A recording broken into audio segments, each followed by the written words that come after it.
Bobby Owsinski's Inner Circle. I'm Bobby Owsinski, and this is a show all about music, music production, and the music business. My guest today is producer and founder of Songwriter and the Art of the Song Pitch, Chris S.D. First of all, I know we talked about this in the past, but songs and albums that are older than 18 months, the music industry considers catalog. Here's the thing.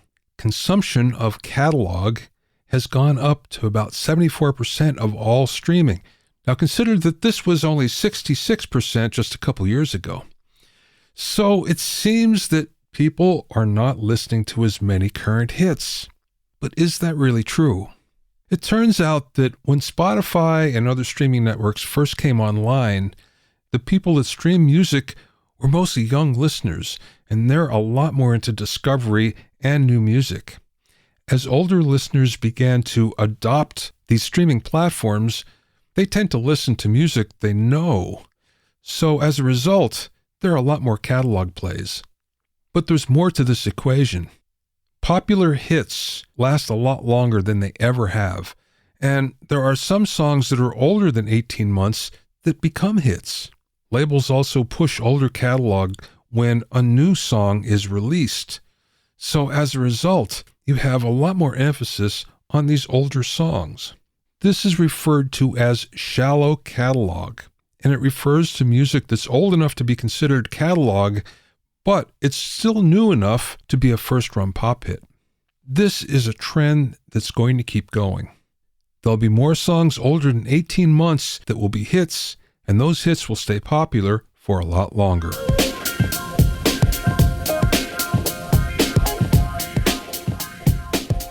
If you have any comments or questions, you can send them to questions@bobbyowsinski.com. Also, I'm pleased to announce that the 5th edition of my Mixing Engineer's Handbook is now available. It's totally updated and includes new sections on mixing and immersive audio, self-mastering, new mixer interviews, and much more. Get your copy at a special discounted price at bobbyowsinski.com/handbook. That's bobbyowsinski.com/handbook. You can also find it on Amazon and Apple Books. And remember, you can learn all about the latest in music, audio, and production news when you sign up for my newsletter at bobbyowsinski.com. There you'll also find out about openings for my latest online classes and special events. That's bobbyowsinski.com.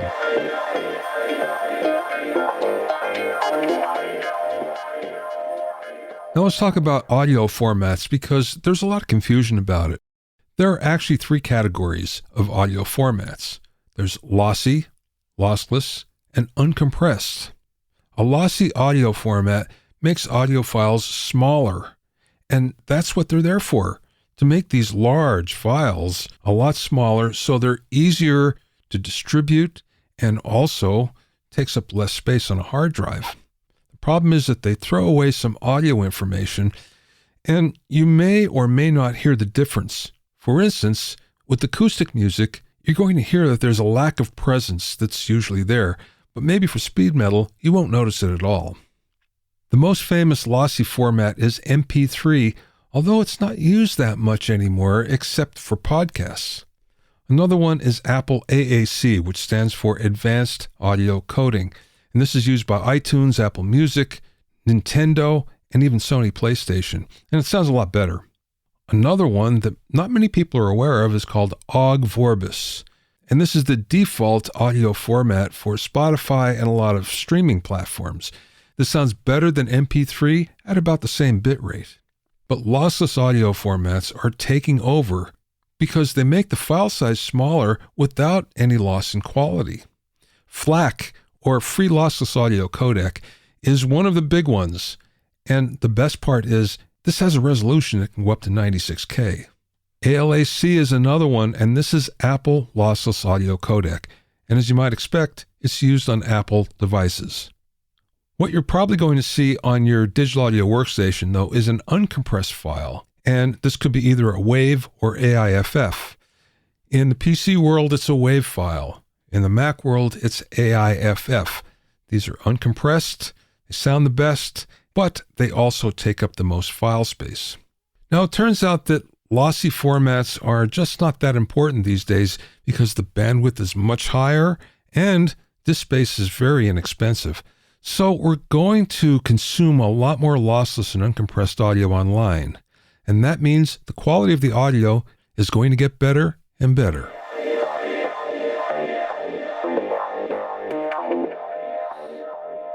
My guest this week is Chris S.D., who's an award-winning music producer with 5 Juno Awards and 7 nominations. He was also nominated as Engineer of the Year in 2012. With his extensive industry contacts and experience, Chris has helped artists land record deals, find management and booking agencies, and license music to TV and film. He started Songwriter to help musicians get their music licensed through one of the best music licensing courses in the business called The Art of the Song Pitch. In the program, he teaches his 5-step process to get music synced successfully. Not only do his students learn the best ways to get their music heard by the gatekeepers, but also get to meet and pitch their music live online to top music supervisors during the course. During the interview, we spoke about what's changed in sync licensing, how to know if your music is ready for placement, if you need to master your songs for sync, if you can record at home and get your music onto TV and film, the biggest mistakes that people make trying to get sync placements, and much more. I spoke with Chris via Zoom from a sailboat somewhere in the Sea of Cortez.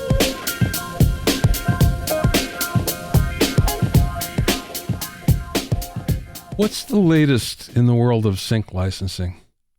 The latest in the world of sync licensing is not much changes, which is a good thing. I mean, things change slowly, right? There's things that come and go.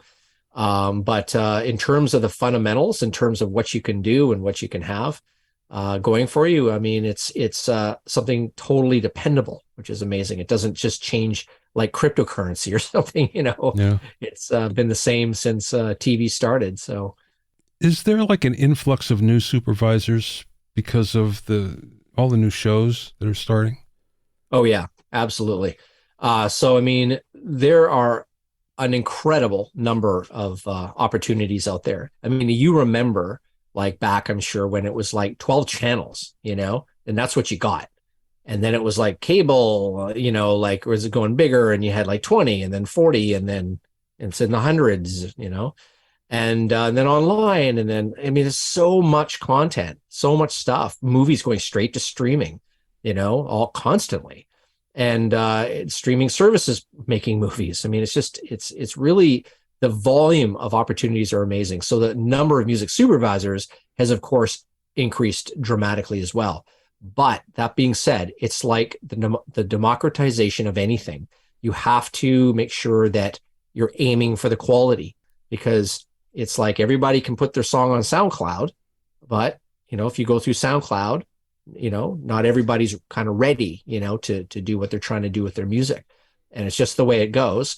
And the same thing in the sync world. You've got to be choosy, and more importantly, know how to target to the things that you want to get your music into. That's the critical part, is that, to understand how to, reach the opportunities. And the most important part is how to connect with the gatekeepers, like how to actually do it, because you can be in a library, you can be with a sync agent, and there's just like so much about that is just difficult, because you're like a can of soup in a box store, and the music supervisor, if they decide to go to that library or sync agent you're in, they're always going to walk into that box store and buy something. So it's always good for them. And the box store always sells something. So it's really good for them. But for the artists, they've got to walk down into your section, down your aisle, look at your shelf, and pick you from all the cans, because there's tons of songs and artists that you're competing against within that library, that sync agency. So libraries and sync agents are great. There's definitely no doubt about there's a place for that. I'm just not a huge fan in that they take a big chunk of the revenue, and that your chances, you're more like a needle in a haystack generally, unless they have you on the front burner, which is not very common. So I've certainly had far more success using my connections, the people that I know personally in the sync industry, and introducing indie musicians directly to them. The ones I feel, they're ready, they're good to go, and, putting them towards that. And of course, nurturing them along the way with the art of the song pitch and all these things to make sure they're ready, and then putting them actually face to face in front of the actual people who put the music in TV and film. And that's how we've gotten the results that we've gotten. The tons of case studies and all of that. You just mentioned some magic words here. When they're ready. How does one know when they're ready? Yeah, that's a great question. One trick that I've always found to figure that out is based on the premise that you don't have to have the best sounding record in the world at all. I mean, you just don't have to. You know that. It's the songs have to be compelling. You do have to be above a certain threshold. There's just no two ways about it. You want to get on radio, get labels to, treat you seriously, get into TV and film, all of that stuff. You have to be above a certain bar. So what is that threshold? It's a little bit of a gray area. Well, there's the one trick that I know that works really well to figure that out. And what I advise people when they're trying to see where their songs sit in that sort of scale is take your song, throw it into a playlist with your heroes, the people that you think are cool and whatever, and put it on random. And then don't sit there and listen to it. Don't sit and crank it up and focus on it. Go chop carrots, do something, make dinner, whatever you're going to do, and just listen to it askance. Listen to it sort of like background music almost. You're paying attention, but you're moving to it, but it's secondary to what you're doing. When your song comes along, notice how you feel. Did your head stop bopping? Did you feel like you were let down? Or did you feel like, wow, that was great. That fits right in there. Heck, maybe I'm even better than these guys. You're golden if you pass that test. But if you feel that, my mix sounds small, it sounds quiet. Keep in mind, yours isn't mastered, so you're going to be quieter than the other ones. But if you feel the energy and the feel and the richness of what you've produced isn't really there compared to them, then you've got some work to do. And that's actually a good thing. It's a good thing because now you're not going to waste a great song on mediocre production. Music production is one of the easiest things to fix because you can just go, the hard part's writing the song, but you can just go and fix it, go and redo it, learn more stuff, hire someone new, go to the person you're working with and, ask them to revamp it, take it from a different angle. It's going to cost some time and some money, but, you can figure that out. That's just a tactical thing, And so that to me is one of the easiest ways to sort of figure out if you're in that ballpark. And we tend to have rose-colored glasses sometimes with our own stuff, or we get demo-itis. We record our demo and then we think like, oh, it's good. I got to re-record that for sure. And then you play it for your friends and then you play it for your family. And then then soon you're listening to it because you think it's pretty cool. It's a brand new song and you're proud of it, and rightfully so. And all of a sudden you start thinking, this demo sounds pretty darn good. Like I like every little part of it. It's got these little idiosyncrasies in it. And now you've crawled down the wrong rabbit hole because, your first instinct was right. You probably do need to re-record it. So it's important to vet your music with other people, have other ears on it, or do that little playlist test. You just mentioned something about song not being mastered, and I think there's two schools of thought here, that you should master everything that you submit, and the other one is, no, you don't need to. So where do you come down on that? Yeah, so it depends on what you're submitting for. So if you're a production writer, you're writing production music, a lot of instrumental stuff, you're putting stems out, you're in an instrumental library, or someone's pitching your stuff to production kind of music media, then you do not need to master. You certainly wouldn't master your stems, but you wouldn't really need to master your mix because they're going to kind of want to manipulate that a little bit more for that kind of music. In the part of the sync world I work in, which is directly with music supervisors who actually put the music into TV and film, they expect a mastered track. They don't want to fiddle around with waiting for the master, or they don't need to tweak it. They just want it to work. So, when they listen to a song, and what happens is they take some songs, they pick yours and they pick a few other ones. They go to a spotting session is what it's called. And they sit there and then they go through the video, right? Or whatever the movie and show or ad. They play the music in the background. They try each song.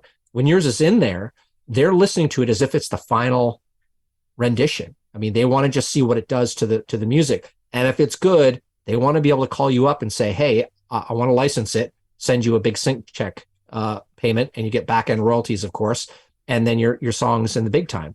And so they don't want to mess around with doing that. So it depends on the kind of where you're at in the sync world. I don't deal with production music very often.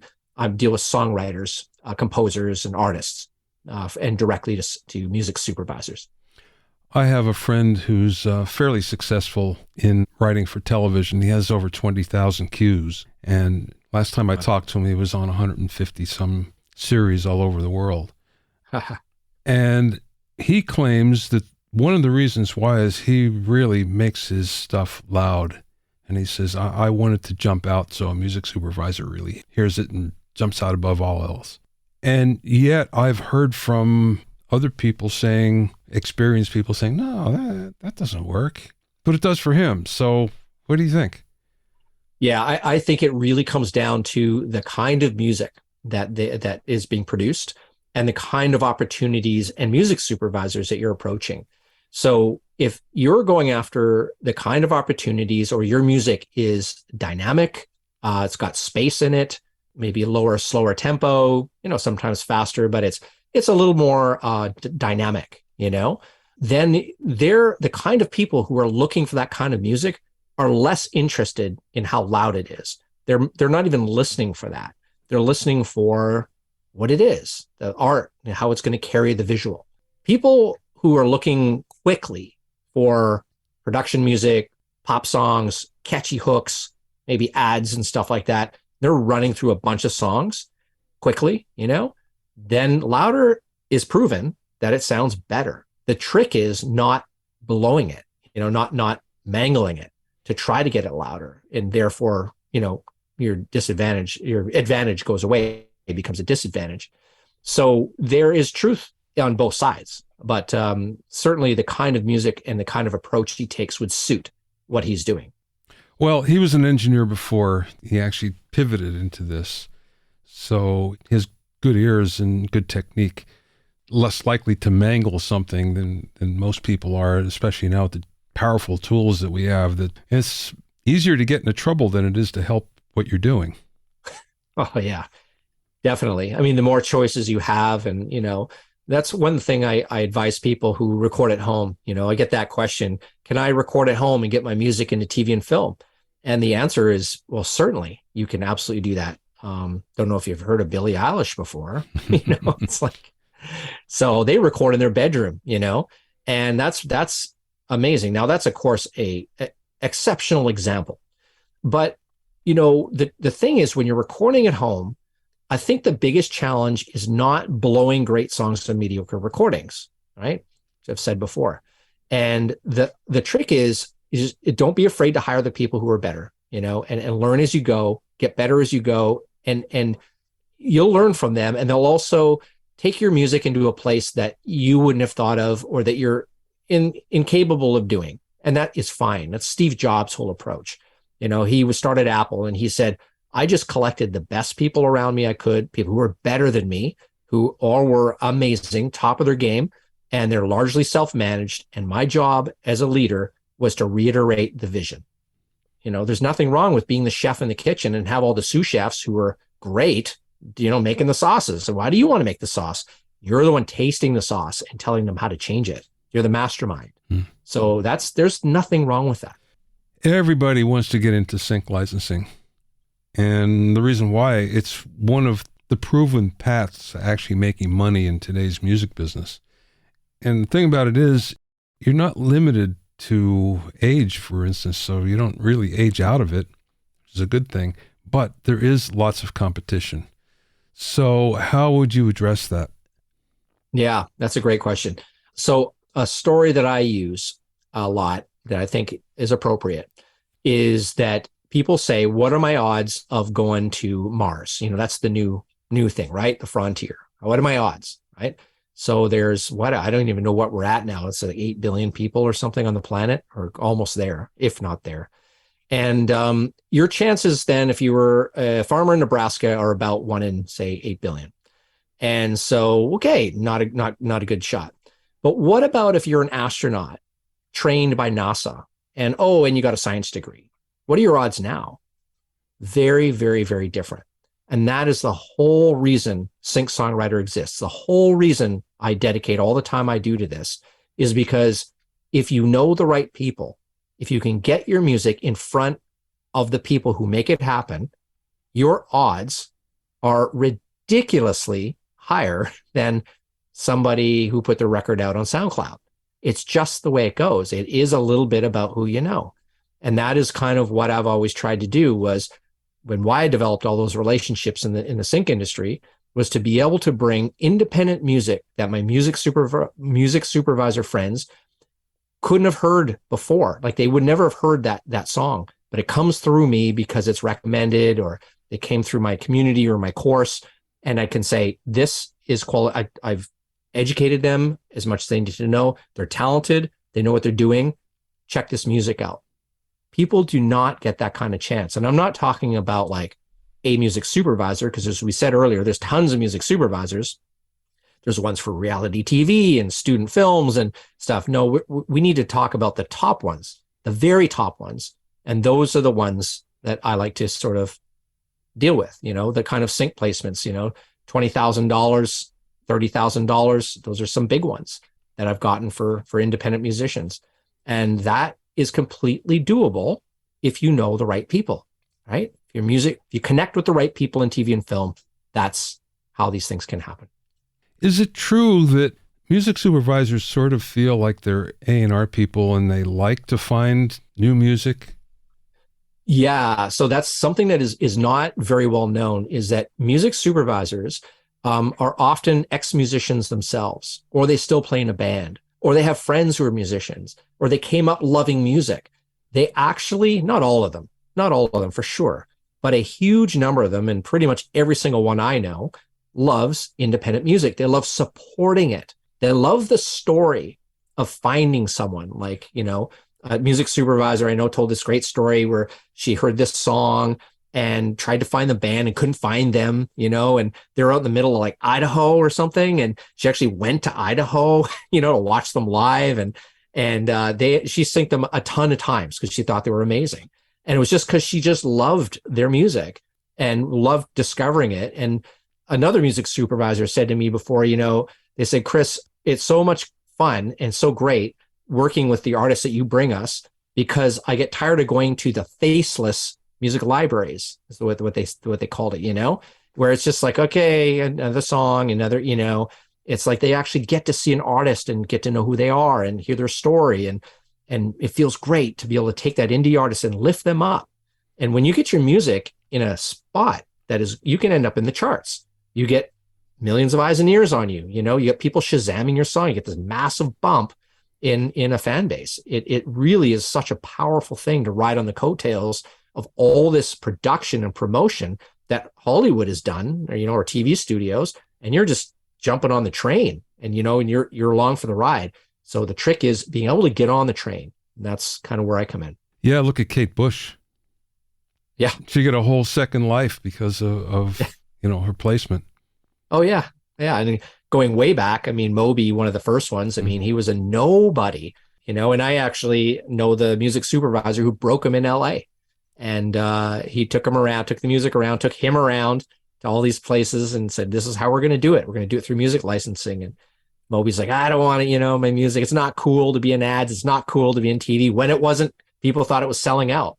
And it's like, you can go after the music that your fans watch, the shows that you love, right? Sorry, I said music. I meant movies and shows. Movies and shows that your fans love, what you love to do. Why wouldn't you want to be in your favorite TV show? That is amazing. Now, one of the things that's interesting, though, is artists always have a different view of their music than the rest of the world. For instance, what happens a lot with an artist or a band is that fans will say, you sound just like X. And they'll go, I don't sound anything like that. So it would be the same thing here, where you think, oh, I'd love to be on that show because my music seems like it's perfect for it. But yet, maybe it's not. Right. And so that is definitely something that, I teach in the Art of the Song Pitch about how to target your music. And you do it through vetting, a very specific way, with a listening group who are going to tell you, who are going to be your mirror. We're going to be able to tell you these things. And it's a trick of asking the right questions at the right time during your production. And that's really what it comes down to. So there's a system that works really, really well for that. But you're absolutely right. I mean, that's why a lot of people get shocked when they hear their voice recorded, like, I sound like that. Like they don't feel they sound like that, or they catch themselves walking by a window or in a video and they just feel a little like that's a stranger a little bit, or I don't feel like that person necessarily. So, it's just a part of the human condition.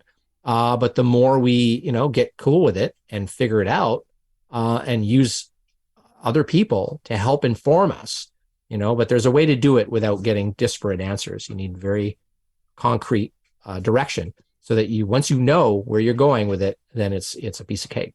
What are the mistakes that artists, songwriters, musicians make when it comes to trying to get their music synced? There's a lot of them. I would say, without going into a huge list, but I would focus on, I guess, the main ones. I think the biggest mistake that artists and musicians make when they're first starting out is being enamored enough with their music that they feel they can just put it on the web and email some people and some things are going to happen. And, once in a while it happens, right? Somebody gets in a car crash who didn't wear their seatbelt and gets thrown clear of the wreck that blew up. And they say, I'm alive because I didn't wear a seatbelt. I mean, it happens. Some people do get sync placements or discovered on SoundCloud. Can completely happen. But it's extremely rare, And so that would be one of the biggest mistakes, is not getting serious or learning how to get their music in front of the right people soon enough. They waste a lot of time knocking their head against the wall until they figure it out a year or two later, and then start doing that. So I think that's a big mistake. Another really simple one is people will send music out without metadata filled out properly in their file. And so I have so many, tragic stories from music supervisors who are like, yeah, so I had the perfect song for this thing, and I looked in the metadata. I don't remember where the email it came from or how I got it, but there it was. And I looked in the file in the metadata to contact this person, and their contact information wasn't in there. And I'm not about to go sleuthing around on the internet trying to find this artist. So I moved on to the next one, So that's a simple mistake. But I would just say the big one is just like, you've got to take that shortcut early, And I know that it takes us we got to get up and fall down a lot, but there are ways to shortcut things in life, working smarter and harder, and being able to connect with the right people is really, that is the shortcut that you're going to be able to take to get your music to make things happen, sooner than later. And that's, I think, very important. So what you do with the Art of the Song pitch is help artists, songwriters, musicians connect directly with music supervisors, but yet the other path is to go the music library route. And there's certainly people that have been successful doing that. So what would you say to that? Yeah, well, it was kind of what I was saying earlier about the sort of the box store, is that you're in there competing against so many people on a roster in a library or in a sync agency. And then, so you're a bit of a needle in the haystack. And then, so, when somebody says, oh, my library gets however many syncs a month or something, it's like, yeah, that's great. They're winning, and they're, of course, they got all these songs. They've got your songs too. But how many syncs do you have? Well, I don't have any yet, but I mean, if they're getting that many and shit, well, how many people are on their roster? Well, I don't know, like 10,000, 50,000, millions. There's some with millions. There's libraries out there you could jump on right now, sign a little contract, throw your music up there, and you'd be one of millions. And so what are your odds of doing that? And then on top of that, they keep a huge chunk of the sync fee that you're going to get. And then they keep some of them keep the back as part of the back end royalty, And so, and I've even heard of some of them wanting to sign a contract in perpetuity, which means that they want the right to be able to pitch your music, well, basically till you die, and it's like, wow, I say run from that, that's just insanity to me. But the bottom line is that I think it's a valid path. If there was no way to connect with music supervisors, if you just couldn't do it, that would be a valid path that you could put your music in a library or get a sync agent and hope for the best. And maybe you'll get a sync or two, in your lifetime. That could happen. Some people get they've got great music, or they get put on the front burner by the agent of the library and they do much better, certainly, or major labels are pushing it all the time. But for the vast majority of people, that's not the Cinderella story, you know? To me, the most logical and clearest path, the one that makes the most sense to me, albeit the hardest one, is to cut through, you know, the forest and go straight to the gatekeepers, go straight to the people without the middle person, and just be able to connect directly to them is not an easy thing. It was very hard for me to do. I failed completely when I started doing this. You know, I started as an award-winning music producer, helping indie artists connect because we'd work on their records and they didn't have the managers and labels of the bigger artists I worked with, helping them along. So I thought, well, what's the next best thing? Oh, there's this thing called music licensing. People are making a heck of a lot of money for like no work. Like, what's up with this?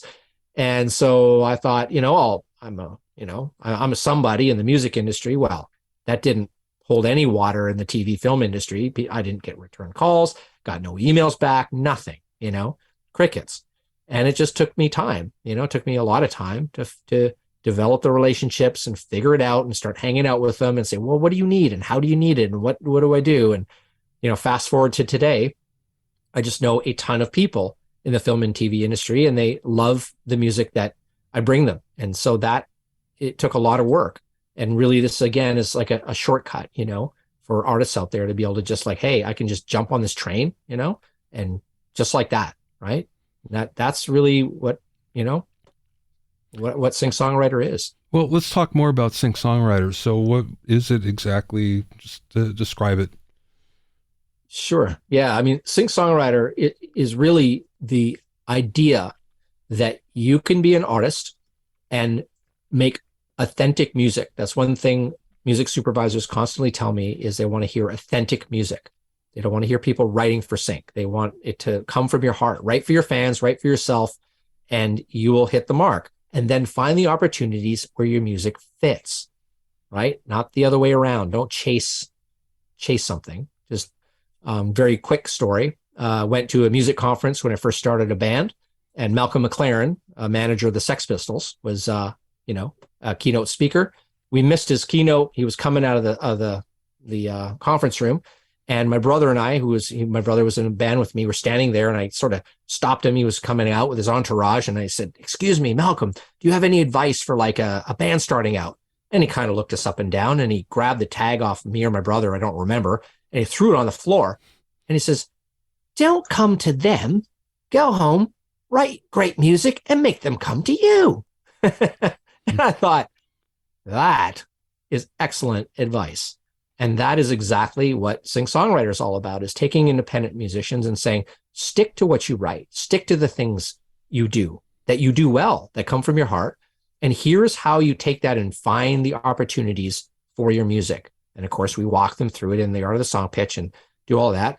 And then once you've got all that figured out, okay, with your particular music, these kinds of opportunities are going to be amazing for you. And these are some of the music supervisors who are going to be amazing for you. And guess what? We're just going to put you face to face with them. So, you know, of course, on Zoom, right? Hanging out, you could be anywhere. You don't have to fly to Los Angeles, and you get those inroads to those actual people. That is not a mission statement for Sing-Songwriter, but it's a long, rambling description of what it is. But it really is lifting independent music up in the industry, to the top of the industry, so that independent music has a chance to blow the socks off someone that would normally be able to hear great music. How long does it take to go through the course? It is, I'm trying to remember the exact time. We have like 8 modules, and they're released every 2 weeks kind of thing. So, it's like 4 months or something. And then after that, that's when we have the pitch sessions. That's when we start at the end of the course, once everybody's graduated the course and knows exactly what's what. We teach everything you need to know and not a bit more. You don't have to be a lawyer to go through this course at all. It's all, concepts that you need to know and need to understand. And once you understand them all, then you're ready to go in front of the music supervisors. And that involves, your music being vetted and, your songs being steered in the right way, and you've done the targeting for the things that you're going to fit into, figuring out what those things are, We help everybody with that. And then we go through a vetting process. And then, of course, there's a production part of it, and there's a songwriting part of it. And then there's the pitch part of it, like how you actually pitch your music like the experts. Because if you just go out and reach out like an amateur, they know you're an amateur. They're afraid of amateurs.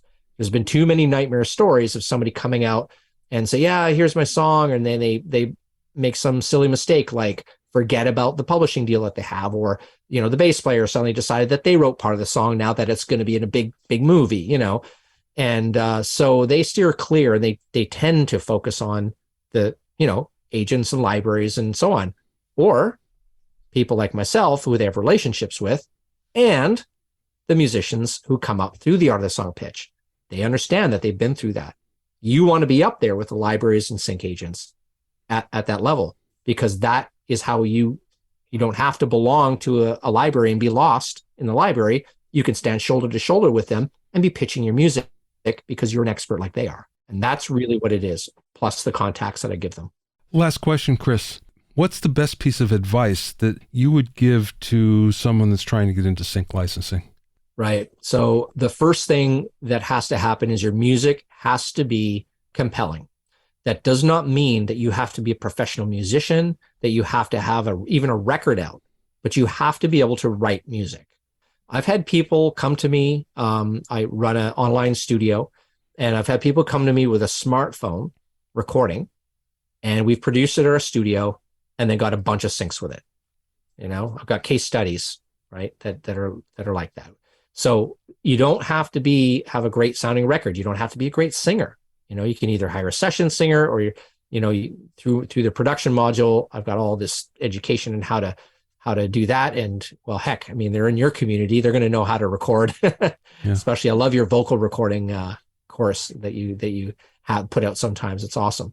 And so they're going to basically be able to understand how to make those recordings work. Once you have a great song and a great recording, it doesn't end there. Then you need to know how to target it, how to vet it, and how to pitch it.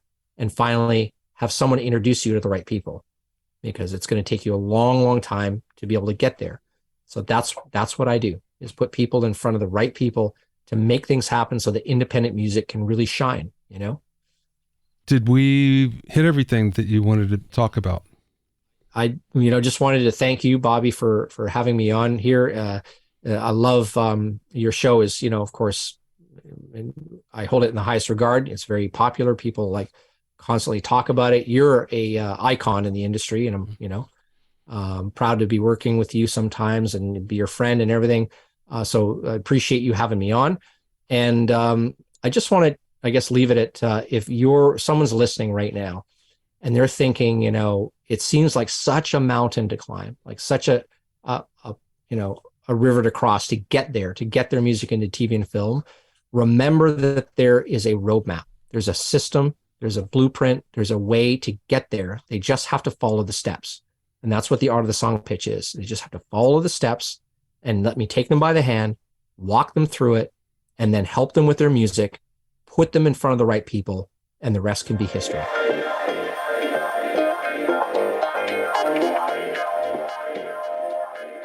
You can find out more about Chris and his Art of the Song pitch program at syncsongwriter.com. That's syncsongwriter, all one word, .com. Thanks for listening and being in my inner circle. Remember, if you have any questions or comments, you can send them to questions@bobbyowsinski.com. Remember that you can learn all about the latest in music, audio, and production news when you sign up for my newsletter at bobbyowsinski.com. There you'll also find out about openings for my latest online classes and special events.